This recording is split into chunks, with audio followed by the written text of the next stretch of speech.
Merci NXT d'être là chaque semaine. Merci, merci, merci.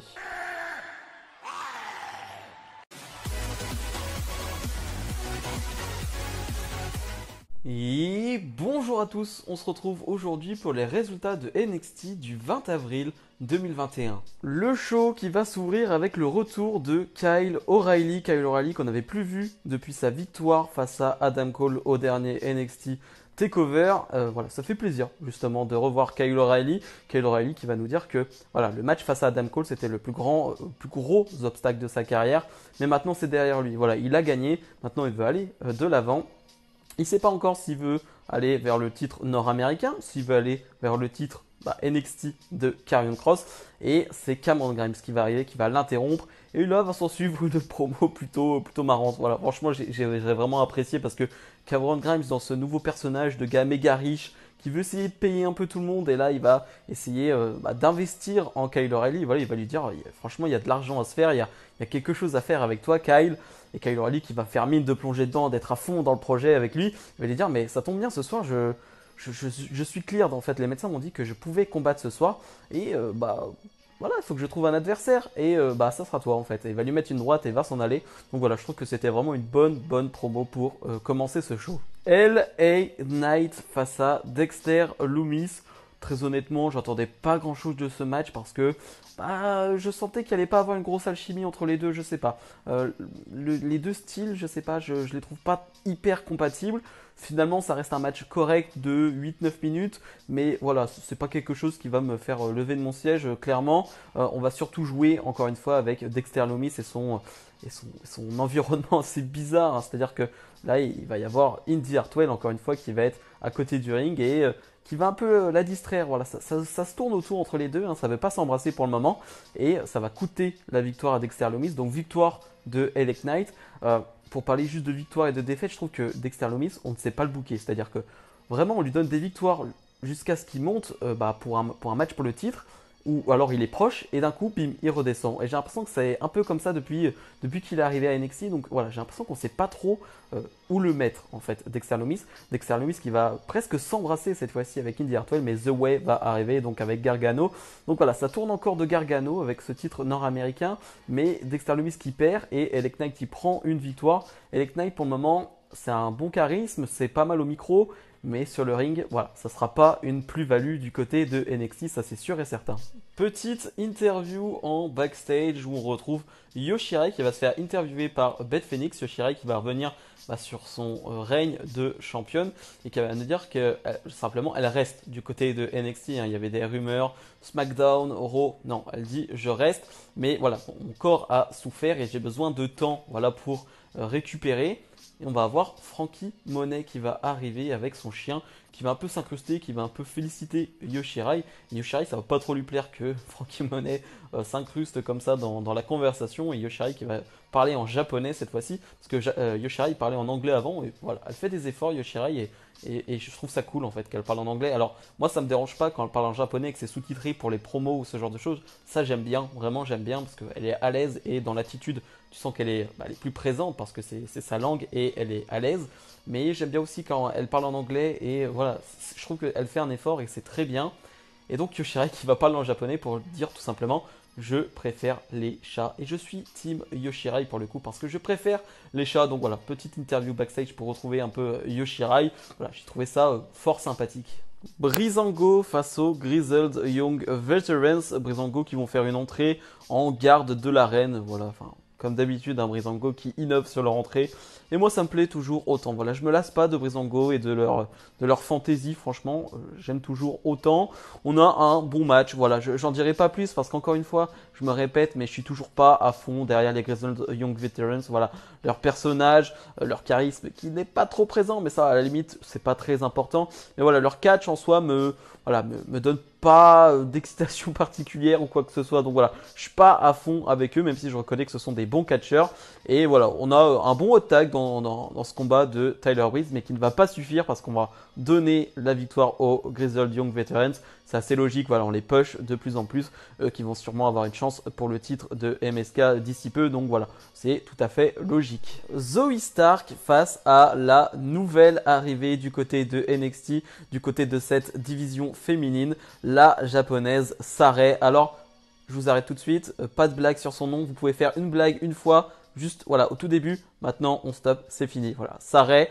Donc j'attendais de voir, vraiment j'attendais de voir, c'était l'attraction de ce NXT je trouve parce que tout le monde en parle. À chaque fois qu'il y a une japonaise qui arrive du côté de NXT, on attend de voir est-ce qu'elle va réussir à s'adapter, quel niveau elle a, parce que moi très honnêtement je ne la connais pas, j'ai vu quelques vidéos, tout ça, mais c'est très compliqué de juger sur des vidéos. Donc voilà, j'attends de voir et j'ai pas été déçu. Vraiment, j'ai kiffé ce match. Déjà, bravo à Zoey Stark qui, depuis qu'elle est à NXT, elle aussi, c'est peut-être un vrai projet du côté de NXT. Elle fait que des bons matchs, elle est toujours présente, elle est là physiquement, elle est bien. Et vraiment, Zoey Stark est une très bonne catcheuse. Et Sarray, j'essaye de faire des comparaisons forcément avec les autres japonaises. Déjà, je l'ai trouvée assez crispée au début lors de son entrée. Je ne sais pas si elle était stressée ou non, mais en tout cas, sur le visage, j'ai senti de la crispation, vraiment. Et ensuite, pendant le combat, je ne vais pas comparer avec une Yoshirai parce que elle n'est pas dans le style Yoshirai dans le sens où Yoshirai va voler beaucoup plus, mais je la vois plus en mode bagarreuse. Vraiment, j'ai trouvé très bagarreuse, très je frappe fort, dans l'explosivité aussi, elle va très vite. Voilà, je l'ai trouvé dans ce truc-là. Et voilà, encore une fois, c'est un premier match, je ne vais pas la juger là-dessus. Parce que moi je me rappelle des débuts de Yoshirai aussi et j'avais apprécié mais j'étais pas subjugué non plus, j'attendais de voir. Donc voilà, j'attends de voir et elle fait beaucoup de souplexes. J'ai trouvé qu'il y avait beaucoup de souplexes, beaucoup de portée, donc à voir ce que ça peut donner. Une victoire finale finalement de Sarray, voilà, on s'y attendait. Et une Zoey Stark, je peux comprendre que ça puisse embêter certains, elle fait que de perdre. Mais en même temps, elle est toujours en avant, elle est toujours mise en avant, elle est toujours dans des matchs du côté de NXT quasiment chaque semaine. Donc c'est quand même une très bonne chose, je trouve, une Zoey Stark qui va se faire attaquer par Toni Storm. Donc est-ce que Sarray va se mettre un peu dans cette feud entre Storm et Zoey Stark? Donc voilà, je sais pas trop. Moi, dans tous les cas, j'ai vraiment adoré ce match. C'était vraiment une superbe première impression pour Sarray. Kushida, le nouveau champion Cruiserweight, fait un Open Challenge donc pour son titre et c'est Oney Lorcan qui va arriver. Oney Lorcan qui se trouve tout seul depuis la blessure de Danny Burch. Oney Lorcan qu'on avait vu affronter, je crois, Karrion Kross il y a quelques semaines. C'était un combat très très bon d'ailleurs et là je trouve qu'on a aussi un excellent combat. Oney Lorcan qui va même avoir beaucoup de phases de domination, mais pas des phases de domination ennuyantes, vraiment c'est de bonnes phases de domination et je m'attendais pas à ce que ce match soit aussi serré. Voilà, je voyais un Kushida vraiment pas en totale domination, mais un match plus court déjà, et un Kushida en démonstration, j'allais dire. Mais non, pour le coup, c'est vraiment serré, et on a un match vraiment très très bon. Un Kushida qui est dans une nouvelle tenue, alors je sais pas trop, j'aimais bien aussi son ancienne tenue en pantalon. Là, il est plutôt en caleçon avec, il n'a plus de chaussures, il a des bandes voilà, au niveau des pieds. Ok, pourquoi pas. Peut-être qu'il faut que je m'y fasse, mais ouais, voilà, j'aimais bien l'ancien style. Voilà, peut-être que je vais m'y faire à ce nouveau style. Mais bref, en tout cas, on a un bon combat avec une victoire finale de Kushida qui va l'emporter avec une soumission. Et les Legado del Fantasma, donc le clan de Santos Escobar, vont attaquer forcément Kushida, après ce qui s'est passé, tout ça. Et c'est MSK qui va faire le save, donc j'imagine que la semaine prochaine, on va avoir un MSK Kushida face à Santos Escobar et donc son clan. Voilà, j'imagine que c'est les plans prévus. Imperium face à Everrise. J'ai pas grand chose à dire sur ce combat parce que ça va durer que 2 minutes. Voilà, victoire de Imperium.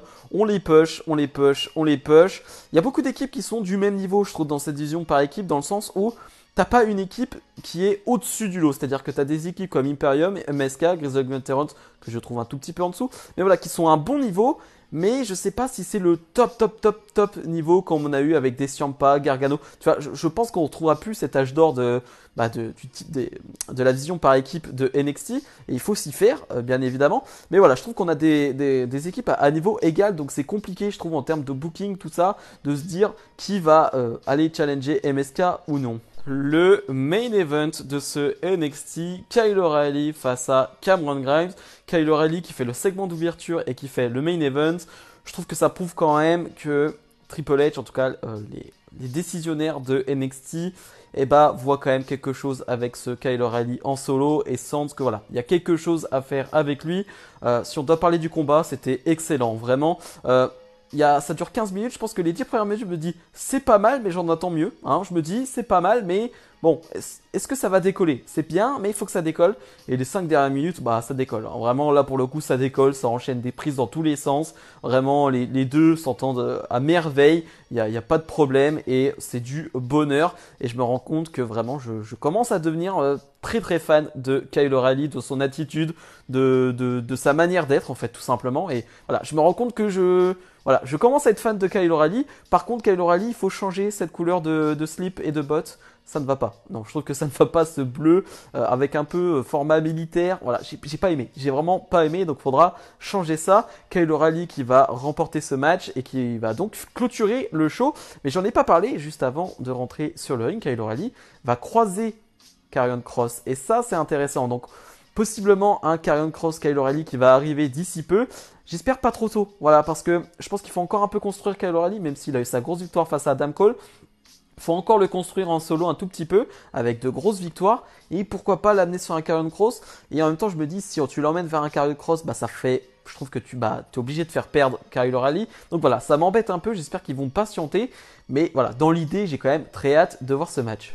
Bilan de ce NXT, c'était excellent, vraiment. Quand tu passes de Raw le lundi, qui est une catastrophe, à NXT le mardi, il faut se mouiller la nuque, vraiment, parce que tu peux te faire mal, vraiment, ça peut être dangereux, tant c'est totalement différent, et le produit NXT est vraiment très bon. Vraiment, c'est du bon produit. Les promos, les matchs de cette semaine ont vraiment été toutes bonnes. Les constructions aussi. Donc voilà, j'ai juste hâte de regarder NXT la semaine prochaine, d'en savoir plus sur Sarred, d'en savoir plus sur Kyle O'Reilly. Vraiment, je suis totalement fan de NXT. Voilà, c'est dit. Bref, si vous avez aimé cette vidéo, comme d'habitude, n'hésitez pas à mettre le petit pouce bleu et à vous abonner. On n'est plus qu'à 20, je crois, abonnés des 500. Voilà, c'est un super objectif, je trouve. 500 abonnés. Donc, si on peut l'avoir avant l'été, ce serait très très cool. Donc, je compte sur vous. Nous, on se retrouve dans la semaine pour d'autres vidéos. Salut, salut.